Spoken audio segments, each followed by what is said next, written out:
topics and opinions expressed on the following show are solely those of the hosts and their guests and not those of W4WN Radio, its employees, or affiliates. We make no recommendations or endorsements for radio show programs, services, or products mentioned on air or on our web. No liability, explicit or implied, shall be extended to W4WN Radio, its employees, or affiliates. Any questions or comments should be directed to those show hosts. Thank you for choosing W4WN Radio. This is Beyond Confidence with your host, Divya Parikh. Do you want to live a more fulfilling life? Do you want to live your legacy and achieve your personal, professional, and financial goals? Well, coming up on Divya Parikh's Beyond Confidence, you will hear real stories of leaders, entrepreneurs, and achievers who have stepped into discomfort, shattered their status quo, and are living the life they want. You will learn how relationships are the key to achieving your aspirations and financial goals. Moving your career or business forward does not have to happen at the expense of your personal or family life, or vice versa. Learn more at www.divyaparikh.com, and you can connect with Divya at contact@divyaparikh.com. This is Beyond Confidence, and now here's your host, Divya Parikh. Good morning, listeners. So thrilled to be here with you. Not sure what part of country you might be in, but we are definitely having a cold spell, at least cold by our standards. And that brings me to the thing is that it's perspective. So think about it. You wake up and you look at the temperature and like, oh, it's cold. Your heater is running. How is it cold? So a lot depends on your life's perspective. And super important to remember that perspective, a fresh perspective or a change in perspective, is the answer to your life's growth. And I want to share a quick story by one of our audience, Yasmin. So Yasmin sent us an email about her kindness circle story. She shared that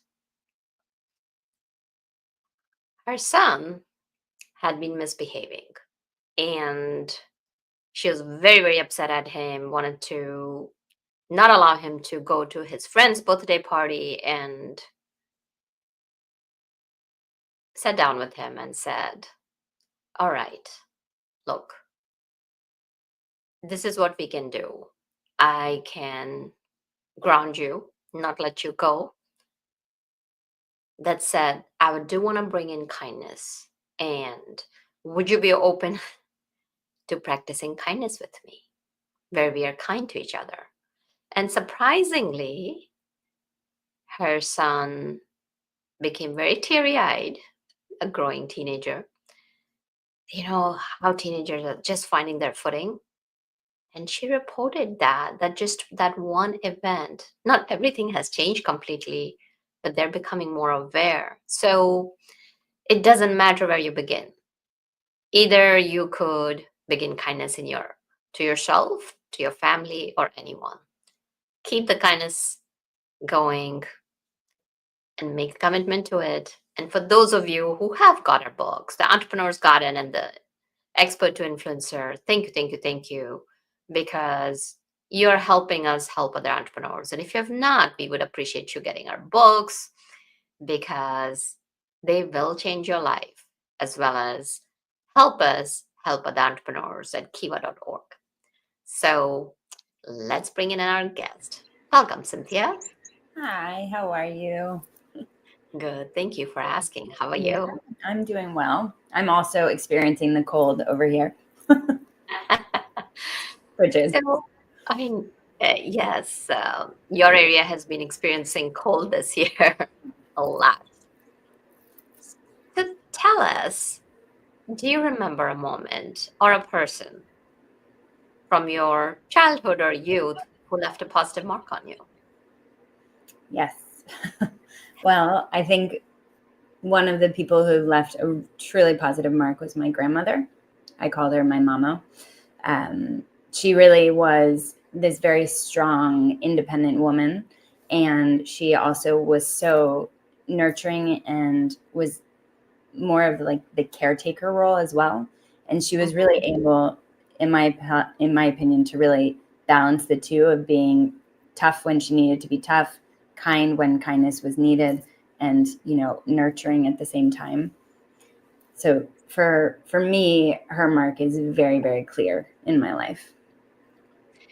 Yeah, and that's a tough balance to achieve. Mm-hmm. So, as you grew up, did you have any interest as a child? And did you continue in the same direction? Yeah, I mean, I think it took me a long time to learn the balance between strength and kindness and that like nurturing aspect. It took me a very long time to learn that towards myself and towards other people. And to this day, it's still a practice, right? A practice of being able to see those interactions where kindness is really needed, compassion is really needed, or more direct language is really needed, right?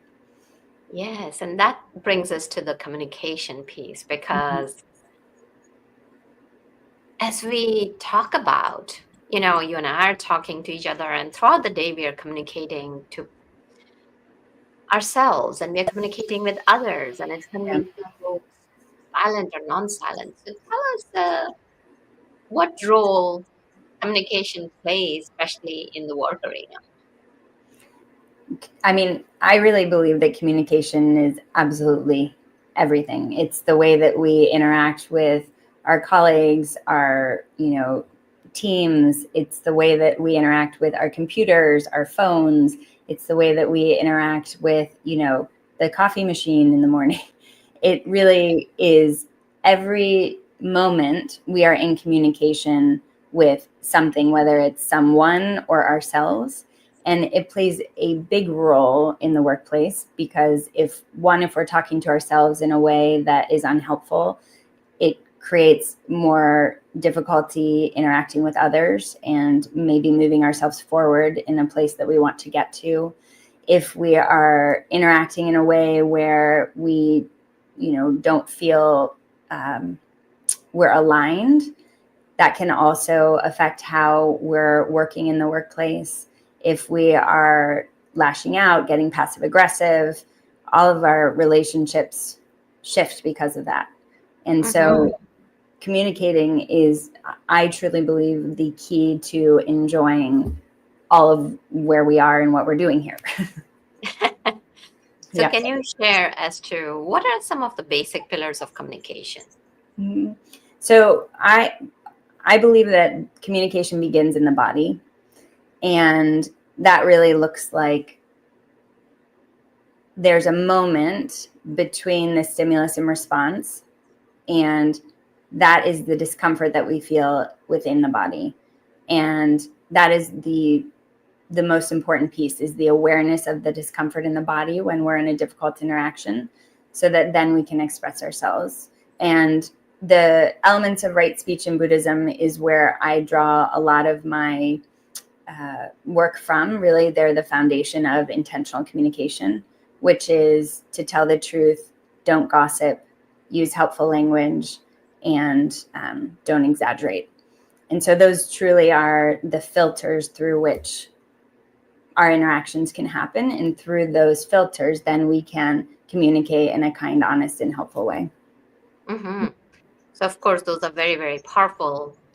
And yet, some people in our audience may be scratching their head and saying, like, okay, these are Buddhist principles. How do they apply to me? Whether, you are a corporate professional, manager, leader, or a team lead, it doesn't matter where you are at. Yeah. So it's the wonderful thing is that they're more practices than anything else.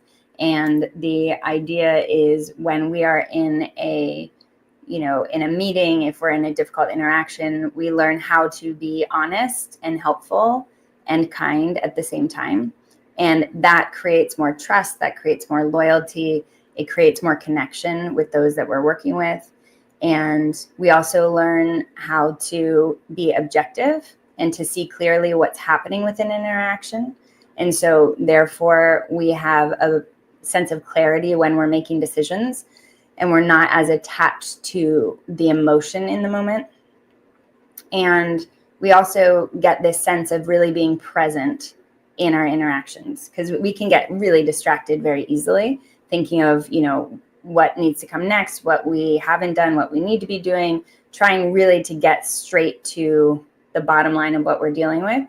And when we start to become more present in an interaction, we begin to listen more. We begin to see the other person as someone we want to be supportive of and helpful towards, and, to really keep the integrity of the conversation intact. So it brings it overall awareness and compassion and confidence that is difficult to find outwardly, because it's more of an inward position. That definitely makes sense. And you often talk about the Gartner research. Tell us a little bit more about that. So the Gartner research talks a lot about how difficult conversations are really hard for managers. And it is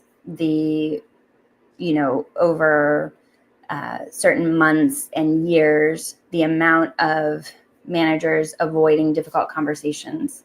And that's one of the biggest pieces that's shown, is that those frontline managers have the most challenging time with face-to-face conversations that require, critique or criticism or some, difficult conversation, and that they're avoiding those because of whether it's the reaction of the other person or the reaction that we often have in those difficult moments. And why do you think that is?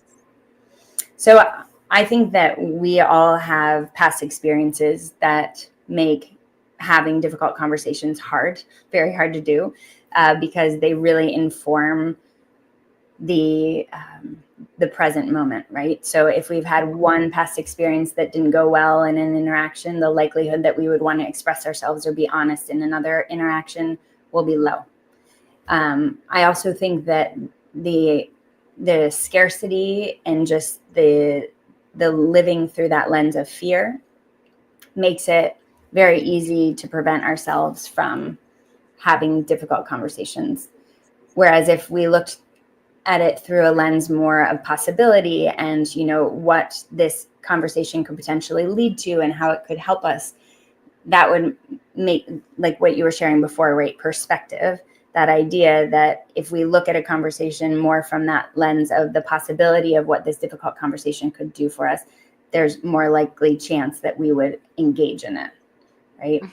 Also, I think we are modeled communication as we are growing up. So we've seen our parents, our teachers, our friendships, our siblings, our partners, everybody molds the way that we communicate. And so sometimes we forget that as we get older, we get to choose a different way of communicating that's more helpful for us.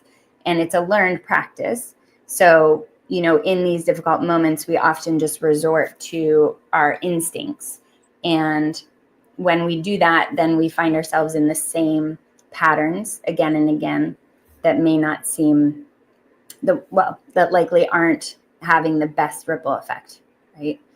So I think that it's more bringing in this sense of awareness to the fact that we can change the way that we communicate, and we can find new ways to do it so that we can really create that trust and that connection and, build from there. Definitely. And it makes sense what you're talking about. That once people start experiencing the discomfort, the first reaction is to step away from it, because most people don't want to experience pain. And to not experience pain, people will go to extreme lengths. Yes, very much. So now let's say we have this frontline manager with an employee who has potential, but they think that, everything is going well, but they keep on repeating the mistakes. And that lack of feedback and lack of difficult conversation is prepping that employee for a very brutal surprise at the end of the year, where they will find, like in the performance review, oh, your performance was not even meeting expectations. So this is not only causing, as Gartner research shows, as you have shared, millions of dollars to the organizations. So how can that frontline manager make that transition from being averse to having that difficult conversation to having that difficult conversation? Yeah, it's such a good question. So that is really what my new book, The Pause Principle, How to Keep Your Cool in Tough Situations, is about. It's really teaching the practice in that moment of calming the body in that discomfort. Because what's happening when we are experiencing, that moment where we need to have a conversation and we feel discomfort in the body somewhere that prevents us from doing that. So the moment that we recognize that discomfort and we understand, okay, my throat's getting dry, my stomach is starting to feel a little, nauseous, or, I can feel my jaw starting to tighten up. That's when I know that I'm about to shut down or walk away from this. And so my work in that moment is to notice that discomfort and soften towards it, right? So we learn how to own that discomfort. So instead of pushing it away like we like to do, right, like you had mentioned, what we want to do is we want to soothe our own discomfort in that moment. So you turn inward and you are letting your nervous system calm, right? You're turning towards yourself. You're maybe rubbing your earlobe, because that's where one of your parasympathetic nervous, like the vagus nerve, lives, right? You're maybe like you're rubbing your chest. Maybe you start rubbing your jaw. Maybe you go from, your shoulder all the way down to your wrist, and it just lets your body know that you're safe. And then you move more into that rest and digest, so that then you can look at the other person calmly and you can be able to express yourself without the fear, right? So there's different practices that you can do. You can own your discomfort. You can focus on the present moment, which is, starting to remember where your feet are, where your hands are, what your belly's doing, so that then you can see clearly. It's moving that emotion, that heightened state, to the side so that you can access yourself in that calm and then be able to express yourself. So, yeah. Definitely very powerful. Because people experience so many things. It's not only the boss, it's mistakes made during the crunch time and constantly adjusting demands. Yeah. So what I'm hearing is that taking that pause. Yes. Yeah. It is really about that moment. Most people, when they talk about communication, it really is like speaking or listening. And the work that I really focus on is that moment between stimulus and response, right? And Viktor Frankl had the quote where, between stimulus and response, there's a space. In that space lies your freedom to respond, right? And in that response lies basically your freedom. I'm paraphrasing, but that's the piece, that moment between someone saying something and us reacting. That's where this work really comes in, because it is that space, that moment where we get to choose how we want to show up in this interaction and how we want to respond. But we have to be aware of that moment first, right? For us to be able to do it. So these are some very powerful ways that people can bring themselves in the present moment. Yes. Since there's so many times it happens, otherwise our world would be such a happy place, right? Just now, it wouldn't be, as I was reading, I don't know, a couple of months back or a few months back, the World Health Organization said that depression or the mental health issues is like number one disease of burden in the current society and the connectivity. So you mentioned that it's important to become aware. What can people do to cultivate that awareness in their day-to-day lives? So I think the awareness begins with noticing what you're doing while you're doing it, right? So it means slowing down. It means choosing moments throughout the day where you can just notice what you're doing without evaluating it or judging it. So even if it's getting into your car, just slowing down that movement and feeling what does it feel like on your hands? Is it cold? Is it warm? Paying attention to the movement of getting into your car, right? When you sit down at the desk, maybe turning on the computer or picking up a pen or starting to write, slowing down and paying attention to what you're doing, that just brings an awareness to our surroundings, right? Even if you step outside, just listening for just a moment to the birds or to the traffic, again, that brings the awareness into the day-to-day. And then you can move it towards your speaking. So you start to pay attention to the language that you're using, how you're using it, and really starting to notice, are you being honest? Are you being kind? Are you being helpful? And choosing, that path going forward. Absolutely. So now you've become aware. How can people build it into that conditioning? Because as you're talking about, our bodies signal that to us. And what happens is that as you get older and older, we keep on working on autopilot because our brains are designed to survive, not thrive. Right. So in this conditioning, how can people build in their daily practices so that way the new practices or the new habits replace the old ones? Yeah. So I really think it's about checking in, giving yourself times throughout the day to simply check in with your body, right? It doesn't have to be in a heightened state. If you are in a heightened state, that's a wonderful way to notice what's happening because you are experiencing discomfort, right? And we can tell that pretty quickly. But it also really is important throughout the day to just, be sitting there, and maybe you have a little timer that goes off, or maybe you decide that every day at noon, right, you're just going to check in with your body and just see, how is it feeling? What is the sensation that's happening in my body right now? Is it a pleasant sensation, a neutral sensation, an uncomfortable sensation? And again, it's not evaluating it. It's simply just noticing what's here. And the more we start to pay attention and notice, then we become more familiar when our body is in discomfort, in difficult interactions, or if we're in a neutral state, or if we're in a pleasant state. And so it's more little check-ins throughout the day, just noticing where you are at, right? Yeah. Definitely having that timer or associating it with some existing routines, because when you're attaching anything new to an existing routine, it's easier for us to incorporate it in our daily routines. Yeah. So now let's say they have started incorporating into daily routines.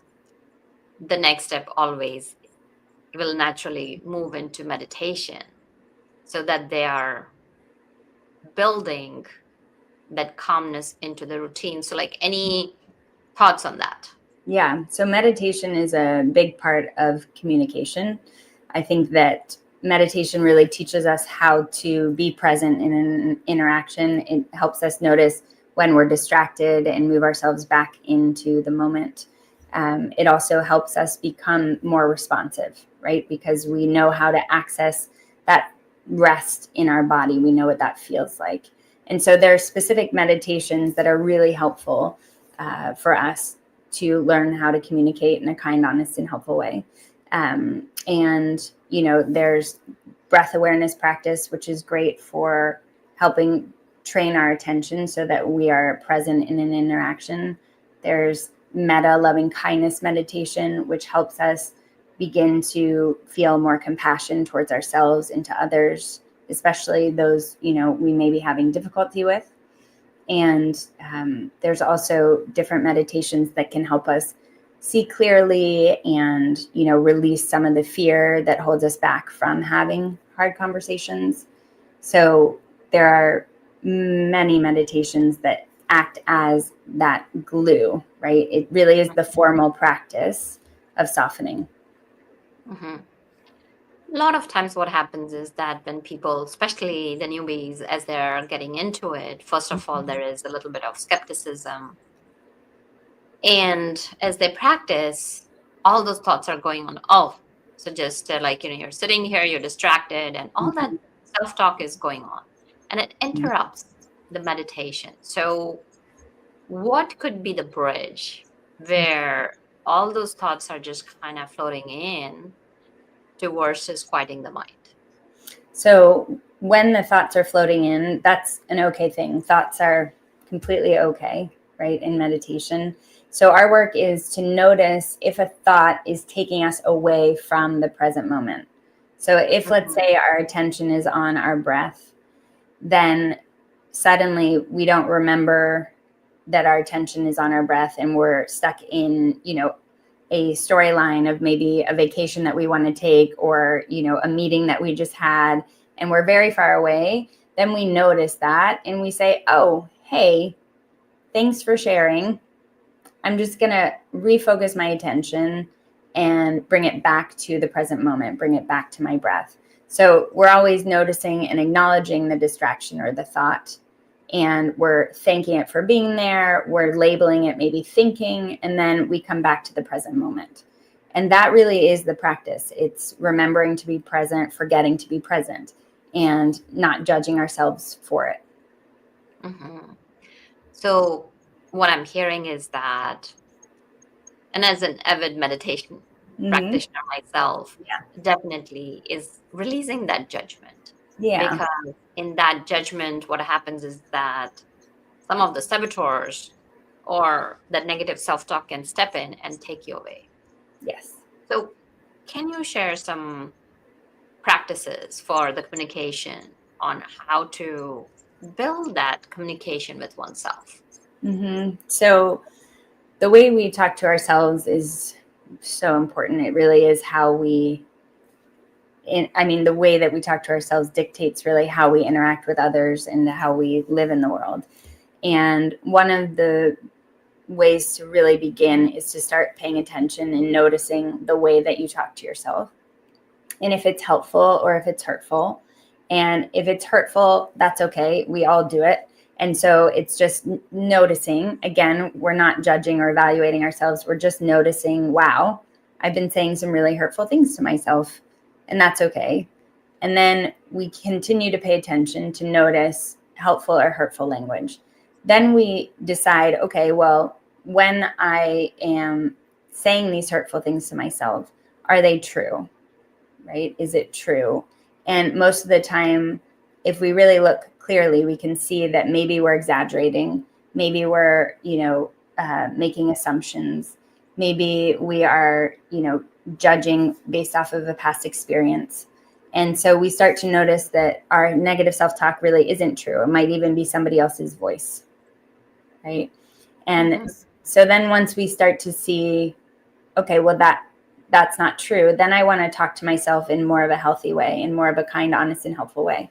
And so what else could I say to myself in this moment? Right. Definitely. So now you have listened to it, and there may be self-judgments, there may be somebody else's voice. So what do the people do next with it? So after they notice, then they forgive themselves for having these thoughts, right? It's Right. that idea of like, even though I'm telling myself these things, I'm still a good person thing, right? Because we are, and we can forget that really easily. And so we notice it, we forgive ourselves for thinking it, and then we think about how do we want to feel instead in this moment. And then let's say we're talking to ourselves in a way that's making us feel insecure or less than in some way, and our want or feeling is to feel confident. So then I would think, well, then what can I do in this moment to help myself feel confident? Maybe that means I, go shovel the sidewalk, or maybe that means, I take out the trash, or, it could be anything that helps us just take that one step toward feeling the way that we want to feel. So what you're helping yourself when you're doing that is you're building that shift in perspective. And when that shift in perspective happens, then you know that, okay, this happened and I can change the lens that I'm looking at the situation or the person I'm looking at it. Yes. And it happens And over and over. It's not just, we don't just do it one time and then everything's wonderful. Like, it's a daily practice, right? it Of is a daily noticing practice. and Yeah. redirecting. Yes. So redirecting, that's a very, very powerful word. Yeah. So tell us a little bit, what got you interested in this, and tell us more about your books. Yeah. So I got into this in a not a linear way. I was very passive aggressive, very judgmental, and I loved walking away from situations, especially difficult interactions. And I didn't know that necessarily. I didn't know that I had such a aversion to discomfort. And then unexpectedly, my first love passed away, and I was thrown into just So discomfort. Yeah. sorry to hear that. Thank you. And it was the lowest of the low for me. And I had never experienced what I was experiencing, right? Like, just the discomfort. I wanted it to go away. I didn't want it to be here. Right. And so I learned in that moment how to work with discomfort. And what I ended up learning and seeing was how it started changing within my interactions as well. So I started learning how to listen to myself differently, talk to myself differently. I started learning how to then be in difficult situations and handle that discomfort, that emotion that was gathering, and really practicing moving that emotion to the side, accessing myself so that I could interact, and working through that process. And then I started, writing about it and teaching about it. And that's really how everything kind of came to be, because the work changed my life in terms of how I was interacting with others and in the world. And then it started working for other people too. And then I, wrote How to Communicate Like a Buddhist, then Talk to Yourself Like a Buddhist, How to Meditate Like a Buddhist. And then my new book is coming out called The Pause Principle, How to Keep Your Cool in Tough Situations. And that really is the practices for in the moment when you're in those high stakes, stressful interactions. How do you stay in the room even when it's really difficult to do? Mm-hmm. Yeah. So if somebody wanted to connect with you and get your books. Yeah. So you can go to cynthiakane.com. The books are sold wherever books are sold. So you can check out wherever you like to go grab books. And you can also find me I'm on YouTube and Instagram at cykane1. And that's how you can connect with me. Mm-hmm. So if you were to share any last thoughts with our listeners? Yeah, I think that the biggest piece with communication is that we have a tendency to think that we can't change it, or that, these are just patterns that we are continually in the same types of interactions. And the truth is that it really is a learned behavior, and you can learn how to change your interactions, especially in, difficult conversations. And I think that it's really important for us to remember that we are responsible for each moment in our life, and we get to choose how we show up. And so that is what I would just leave with, is just this idea that really it is a learned practice. And so if shifting the way that you're interacting is something you're interested in, you can definitely do it. Very powerful. Thank you for joining us, Cynthia. And definitely, I'm sure that, our audience can benefit from your books. So definitely go check them out.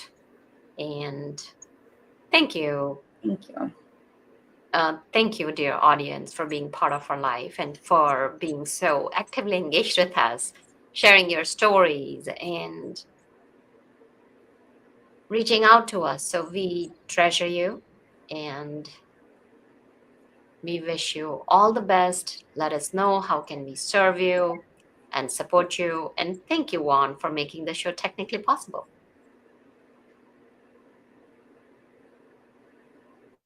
Thank you for being part of Beyond Confidence with your host, Divya Parikh. We hope you have learned more about how to start living the life you want. Each week on Beyond Confidence, you hear stories of real people who have experienced growth by overcoming their fears and building meaningful relationships.